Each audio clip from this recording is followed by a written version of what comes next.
Hola a todos.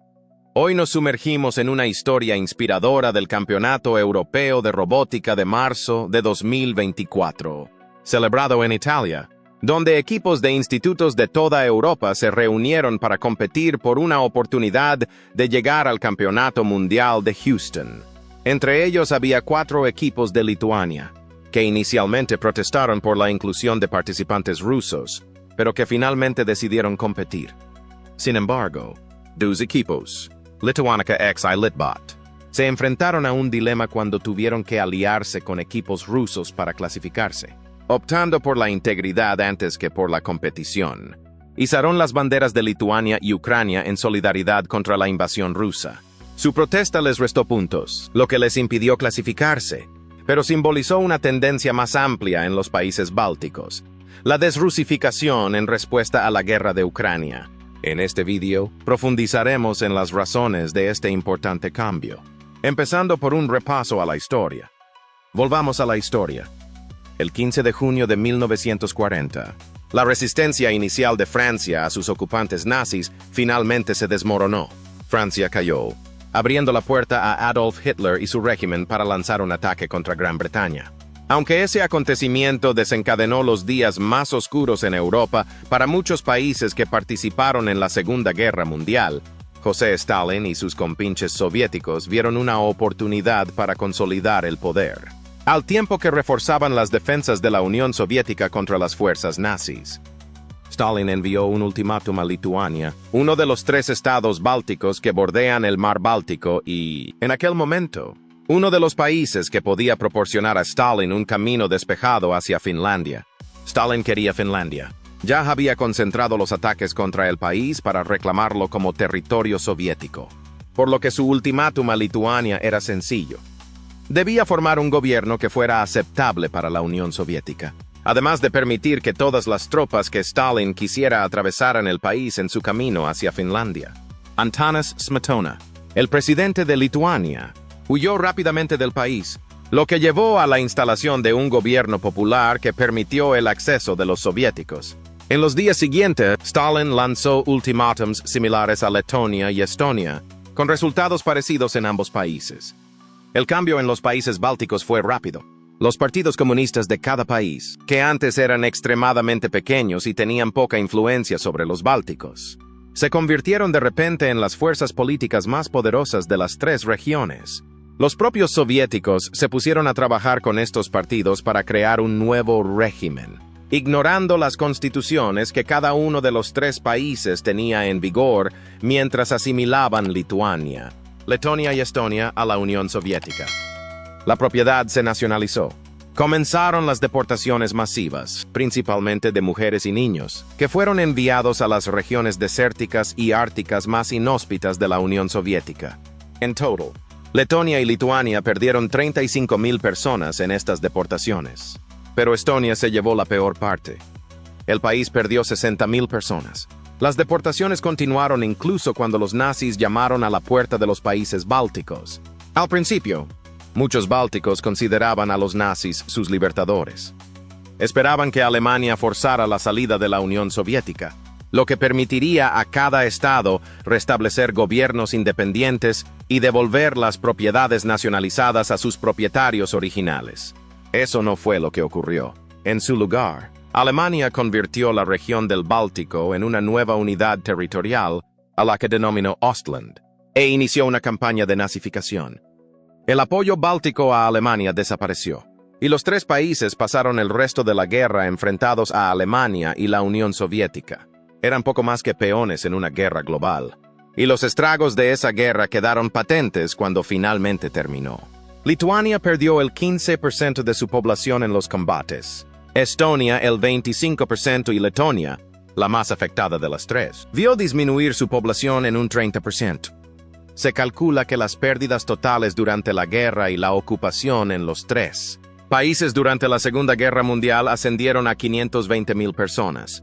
En lugar de concedérseles la independencia, cada uno de ellos se convirtió en una república soviética, y Stalin se dedicó a integrar los 3 países en la Unión Soviética. Hubo movimientos de resistencia, pero no pudieron detener la marcha de la industrialización soviética. durante los 40 años siguientes, hasta mediados de la década de 1980, y el ascenso de Mikhail Gorbachev. Los países bálticos fueron poco más que estados dentro de la Unión Soviética. Sin embargo, la década de 1980 trajo cambios. Gorbachev intentó reformar el sistema soviético durante esa década, creando posibilidades para los países bálticos. El movimiento lituano para la reconstrucción y los frentes populares de Letonia y Estonia empezaron a luchar por el cambio. Cuestionaron la legalidad de la incorporación de los países bálticos a la Unión Soviética en 1989, lo que provocó una gran manifestación en la que 500.000 personas formaron una cadena humana que unía Lituania, Estonia y Letonia para protestar contra el Pacto de No Agresión Germano-Soviético de 1939, que había permitido la ocupación continuada de los soviéticos en primer lugar.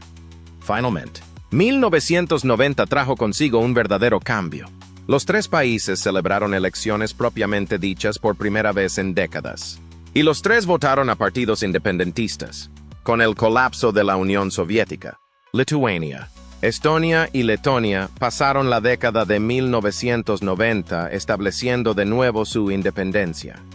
Formaron nuevas constituciones, crearon sus monedas y empezaron a establecer relaciones con otros países. La década de 2000 trajo consigo un crecimiento económico continuo, culminado en 2004, cuando las tres naciones bálticas ingresaron en la Unión Europea o UE y en la OTAN. Después de unos 60 años, Lituania, Letonia y Estonia podían afirmar por fin que se habían librado de la opresión rusa. ¿Por qué es importante todo esto? Esta historia explica en cierta medida por qué estamos viendo lo que estamos viendo en los países bálticos en este momento, pero también explica la necesidad de desrusificación en estos estados en primer lugar. Aunque hace tiempo que se liberaron de la Unión Soviética, los tres países siguen conteniendo grandes elementos rusos de diversas maneras. Pero en los 2 últimos años, los tres han empezado a rechazar de plano esas influencias. Desrusificación. Lituania. Empezaremos por Lituania, la patria de los equipos de robótica que se negaron a colaborar con los equipos rusos para ganar una competición que significaba mucho para ellos. Su único acto de desafío es emblemático de un movimiento más amplio dentro de Lituania para librar al país de sus influencias rusas en la medida de lo posible. En un plano político más amplio, Lituania lleva trabajando para librarse de la influencia desde que estalló la guerra en Ucrania. Por ejemplo, Le Monde informó en abril de 2023 de que el Parlamento lituano había aprobado una serie de enmiendas a sus leyes que imponían sanciones extremadamente duras a cualquier ruso que intentara reclamar la ciudadanía del país. Dichas sanciones, que duraron 1 año, suspendieron las solicitudes de permisos de residencia temporal y llevaron a Lituania a negarse rotundamente a aceptar ninguna de estas solicitudes de ciudadanos rusos, salvo en las circunstancias más excepcionales. Peor aún para los futuros inmigrantes rusos. Las nuevas leyes lituanas también les impedían comprar propiedades en el país durante al menos 1 año. Así que incluso aquellos que consiguen entrar en Lituania pueden descubrir que tienen dificultades para encontrar un lugar donde vivir. Este no es un ejemplo de Lituania intentando permanecer neutral en una guerra que no le afecta. Por el contrario, esta votación fue un claro mensaje del país de que apoya a Ucrania de todo corazón. Las cifras de inmigración lo demuestran, ya que Lituania ha aceptado a 75.000 refugiados ucranianos desde el estallido de la guerra en febrero de 2022, de los cuales 42.000 han recibido permisos de residencia temporales que probablemente durarán mientras continúe la guerra. Y aún hay más. Además de restringir el acceso de los ciudadanos rusos al país, Lituania también ha estado trabajando duro para eliminar lo que considera riesgos para su seguridad nacional. En agosto de 2023, AP News informó de que Lituania había declarado a la friolera de 1.164 ciudadanos de Rusia y Bielorrusia como amenazas para la seguridad del país. Declaración que fue acompañada de la retirada de la residencia permanente a 1.164 personas. La inclusión de ciudadanos bielorrusos en estas cifras también es interesante. El anuncio se aplica más a ellos que a los ciudadanos rusos. 910 de los 1.164 son bielorrusos, lo que demuestra que Lituania no solo se centra en eliminar la influencia rusa del país, también está intentando librarse de los partidarios de Rusia. En el momento de escribir el guión de este vídeo, Lituania está llegando al final del año inicial de sanciones mencionado anteriormente. El Parlamento del país debate actualmente si prorrogar un año más las sanciones a la ciudadanía y la propiedad de bienes inmuebles, tras haber rechazado ya la restricción de la libertad de circulación de rusos y bielorrusos por Lituania. Sin embargo, lo que vemos aquí es un país que ha trazado una clara línea en la arena. Lituania apoya a Ucrania. Eso es obvio por el hecho de que los 128 miembros del Parlamento del país se unieron para declarar las acciones de Rusia en Ucrania un genocidio, esencialmente etiquetando a Rusia como un estado terrorista en el proceso. También es obvio lo dispuesta que ha estado Lituania a acoger a refugiados ucranianos, así como el nivel de apoyo financiero y militar que ha proporcionado a Kiev. En enero de 2024, Lituania anunció que enviaría otros $214 millones a Ucrania, lo que supone algo menos de una décima parte de todo el presupuesto militar del país para 2024. Al igual que Lituania, Letonia se opone a la influencia rusa. Lituania apoya tan firmemente a Ucrania que está castigando activamente a los rusos que intentan trasladarse al país. Y no es el único entre los estados bálticos, ya que podemos ver una oposición similar a la influencia rusa en Letonia. Al igual que Lituania, Letonia impone restricciones anuales de visado a los ciudadanos rusos que intentan entrar en el país. El Ministerio de Asuntos Exteriores del país anunció que los rusos no podrán entrar en el país hasta marzo de 2025, a menos que cumplan unos criterios estrictos. Estos criterios incluyen la posesión de un permiso de residencia de la UE o de Letonia, o que el inmigrante ruso sea un miembro del personal diplomático o su familia. Letonia también ha impuesto sanciones a los ciudadanos rusos en el país, aunque no ha llegado al extremo de Lituania.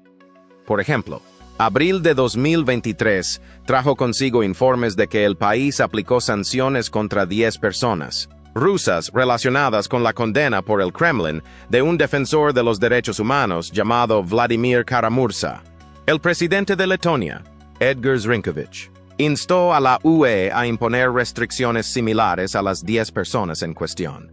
Una vez más, vemos pruebas de resistencia contra la influencia rusa en todo el país. Y aún hay más. En febrero de 2024, Letonia se convirtió en el primer estado miembro de la UE en imponer una prohibición total a los productos agrícolas procedentes de Rusia y Bielorrusia. Parece ser una respuesta a la utilización por parte de Rusia de la infraestructura portuaria y la capacidad de almacenamiento de grano del país báltico como centro de su actividad agrícola. Letonia no quiere contribuir a que los agricultores rusos se beneficien de sus productos, y su decisión significa que dejará de percibir unos 300 millones de euros anuales de importaciones rusas hasta que se levante la prohibición. Hay indicios de que Letonia está intentando borrar la cultura rusa del país. A partir del curso escolar 2026-27, las escuelas letonas dejarán de enseñar ruso como segunda lengua, y en su lugar se les pedirá que elijan una de las otras lenguas oficiales de la UE. Así pues, Letonia apuesta por la desrusificación a largo plazo. Al erradicar el ruso en las escuelas, creará toda una generación de letones que no hablan el idioma y, por tanto, no pueden o no quieren trabajar junto a la población rusa del país. Y es una población numerosa. Alrededor del 25% de la población letona, de 8 millones de habitantes, es de etnia rusa. Y la medida de prohibir el ruso en las escuelas envía un claro mensaje a esos ciudadanos, no sois bienvenidos y vuestra cultura está siendo eliminada. Al igual que Lituania, Letonia también ha apoyado firmemente a Ucrania durante la guerra. Se unió a las demás naciones bálticas en la declaración de la invasión del presidente Vladimir Putin como un genocidio, lo que significa de nuevo que Letonia está tratando esencialmente a Rusia como un estado terrorista. Al igual que Lituania, Letonia envía regularmente ayuda militar y financiera a Ucrania. En enero de 2024, El presidente letón Edgar Zrinkovich anunció un nuevo paquete de ayuda militar que, según dijo, incluiría obuses, munición de 155 mm, armas anti-tank, cohetes, granadas, helicópteros, aviones no tripulados, dispositivos de comunicación, generadores, así como otros equipos. Se trata de un compromiso bastante firme, reforzado por la decisión de Letonia de destinar el 1% de su PIB a apoyar a Ucrania. Así que Rusia lleva 0 de 2 en términos de generar cualquier tipo de apoyo a su operación militar especial por parte de los estados bálticos. Y la situación no mejora mucho para Putin y el Kremlin cuando dirigimos nuestra atención a Estonia.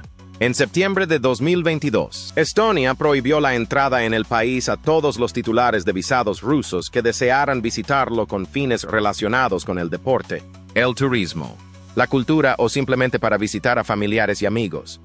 Estonia. Esfuerzos de desrusificación. Se dio un paso más. Los rusos no pueden entrar en Estonia, aunque solo estén de paso hacia otro país. Estas restricciones también se aplican en Letonia y Lituania, así como en Polonia, y se suman a las restricciones de estos países a los ciudadanos rusos que solicitan la residencia. La medida cortó el acceso de Rusia a la zona Schengen, que es la mayor región de libre circulación del mundo, creada gracias a un esfuerzo conjunto de Francia, Bélgica, Alemania, Luxemburgo y los Países Bajos. La zona acoge a 420 millones de personas de 27 países, 23 de los cuales son miembros de la UE. Ahora los ciudadanos rusos no pueden pasar por esa zona, independientemente de su condición de visado o de si tienen pasaporte, lo que restringe aún más los desplazamientos rusos por Europa. Todo gracias a Estonia. También estamos viendo pasos similares a los que está dando Letonia en cuanto a eliminar por completo la cultura rusa de Estonia. Por ejemplo, en 2023, Hype and Hyper entrevistó a Andrei Makarevich, un profesor ruso que vive en Estonia, quien destacó varios cambios que ha visto desde que comenzó la guerra con Ucrania. Por ejemplo, Estonia ha puesto fin a la emisión de programas de radio y televisión rusos, con lo que ha excluido a los rusos del sector del entretenimiento. Makarevich también destaca cómo han cambiado las actitudes hacia los rusos desde febrero de 2022. Señala que la comunidad estonio-rusa tenía miedo de ser acusada de ser rusa porque, cuando se dieron cuenta de lo que Rusia había hecho con Ucrania, solo veían enormes sentimientos negativos hacia Rusia que podían proyectarse sobre ellos. Según Makarevich, se produjo una extraña situación intermedia. Aunque muchos rusos en Estonia querían demostrar que lo que Rusia había hecho no tenía nada que ver con ellos, afirma que muchos siguen apoyando la política exterior rusa a puerta cerrada. Esto provoca divisiones, tanto entre los estonios nativos y los rusos, como dentro de la comunidad rusa que vive en Estonia. La desrusificación continúa. En febrero de 2023, el gobierno estonio presentó una propuesta para descongelar unos $21 millones de activos rusos en el país, de modo que el dinero pudiera utilizarse para apoyar a Ucrania. Y hablando de apoyo, Estonia ha estado tan dispuesta a enviar ayuda a Ucrania como Letonia y Lituania a lo largo de la guerra. Suponiendo que siga adelante con sus planes, Estonia habrá proporcionado $290 millones en ayuda militar y ciudadana a Ucrania para finales de 2027. Y también se ha unido a Letonia y Lituania en calificar la invasión rusa de genocidio. Rusia puede ver que todo esto está ocurriendo, y no está contenta con ello. En febrero de 2024, se anunció que había colocado a varios funcionarios de los estados bálticos en una lista de buscados por destruir monumentos a los soldados soviéticos dentro de sus fronteras. Entre estos funcionarios se encuentran Kaja Kallas, primer ministro de Estonia, y el ministro de Cultura de Lituania, Simonas Karas. Sin embargo, parece una amenaza vacía, aunque Rusia ha calificado la vaga noción de destruir monumentos como un crimen contra la memoria de los libertadores del mundo del nazismo y el fascismo. No ha mencionado a qué cargos, si lo supiera, se enfrentarían quienes figuran en su lista de buscados. Además, Rusia ha respondido a las prohibiciones de viajar de los países bálticos con sus propias prohibiciones. El 24 de marzo, el país denegó la entrada a 347 ciudadanos bálticos, muchos de los cuales son altos funcionarios o lo fueron en el pasado, en sus países de origen, alegando como motivo una política hostil. Se intenta combatir el fuego con fuego. Pero la realidad es que Moscú tiene que mirar a un trío de países que están entre los más ruidosos del mundo cuando se trata de condenar las acciones de Rusia en Ucrania. Los países bálticos se están desrusificando a marchas forzadas, lo que nos lleva de nuevo a la pregunta que abría este video. ¿Por qué? La respuesta, al menos en parte, está en la historia que los países bálticos tienen con Rusia. La historia de los países bálticos con Rusia. El recuerdo de la opresión soviética sigue fresco en la memoria de muchos habitantes de Letonia, Estonia y Lituania. Solo han pasado 34 años desde que estos países pudieron recuperar la independencia que les fue arrebatada a principios de la década de 1940. Y todavía hay muchos en los tres países que recuerdan cómo era la vida bajo el dominio ruso. Esas cicatrices aún están frescas para muchos en los países bálticos. Y es la frescura de esas cicatrices lo que nos lleva a la razón principal de la desrusificación. Ninguno de los tres quiere que se repita. Los países bálticos llevan advirtiendo al resto de Europa sobre Rusia y sus intenciones mucho antes de que Putin decidiera invadir Ucrania. Sky News informa de que 2 décadas de advertencias han sido ignoradas por la OTAN. El resto de Europa estaba más centrada en los conflictos de Irak y Afganistán que en el desarrollo de la situación entre Rusia y Ucrania en las décadas de 2000 y 2010. Durante este periodo, muchos países europeos, entre ellos Gran Bretaña, redujeron sus arsenales de armas, vestigios de la Guerra Fría. Sky afirma que el Reino Unido, en particular, desmanteló tanques y redujo sus reservas de munición y artillería tras el colapso de la Unión Soviética bajo la creencia errónea de que ya no existía la amenaza de una guerra convencional en Europa. Ni siquiera la invasión y captura de Crimea por parte de Rusia, precursora del conflicto que vemos ahora, bastó para convencer al resto de Europa de que Putin representaba un claro peligro para Europa.